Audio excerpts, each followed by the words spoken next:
The identities of two suspects in the bombing have been confirmed and released in the public domain. Likewise, a number of bomb threats have surfaced in certain cities of the NCR that came out bogus. And as our Patrick De Jesus reports, the police has made it crystal clear there is a steep price to pay for putting out false bomb threats that disrupt peace and order and put the lives and safety of civilians at risk. The PNP confirmed the two suspects in the MSU bombing in Marawi City are both members of Daula Islamia Maute Group.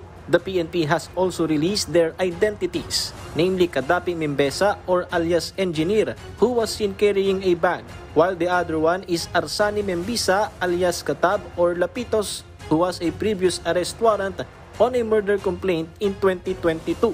Their descriptions are based from the testimonies of witnesses and retrieved CCTV footage from outside the school.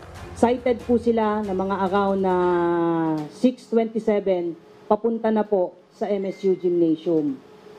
But then nakita din po sila yung dalawang POIs natin ng mga around 7 na papasok na po sa MSU at lahat po yan ay nakita po natin doon po sa mas pina-enhance po natin na CCTV footages. At bago po nangyari yung pagsabog ay nakita po sila itong dalawa nating POIs na papalabas ng MSU at yung isang POI po natin ay it appears na tumawag po siya at ganamit yung cellphone niya that might have triggered po itong pagsabog po at immediately ay umalis po kaagad-agad sila ng MSU. The PNP is now preparing corresponding complaints against the suspects.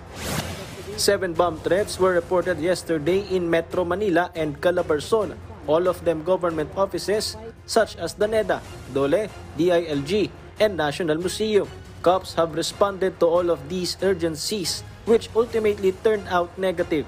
The bomb threat came from a certain Japanese lawyer named Takahiro Karasawa via email, stating that he planted high-performance bombs in some Metro Manila buildings. The PNP said this is not the first time this email sent from outside the country was circulated in the public domain. Last September and October ay meron din pong kumalat na ganitong mga email at inimbestigahan na po ito ng ACG at ngayon nga po ay siguro because of what happened sa Marawi ay gustong sakyan itong mga pangyayari na ito. Nakipag-coordinate na po sila sa ating foreign counterparts to trace po yung origin ng email po na ito. Like I said, hindi lamang po ito sa Pilipinas kumalat, sir.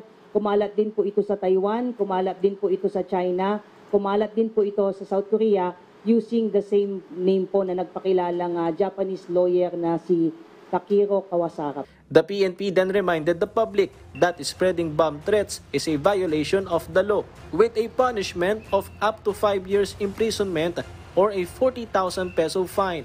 The NCR has been previously placed under heightened alert following the MSU bombing, wherein LGUs are also in alert. Kailangan natin magbantay mabuti, siguraduhin na kung anumang mga suspicious activities na nakikita ay ma-report at agad-agad aksyon na ng kapulisan. Patrick De Jesus for The Nation.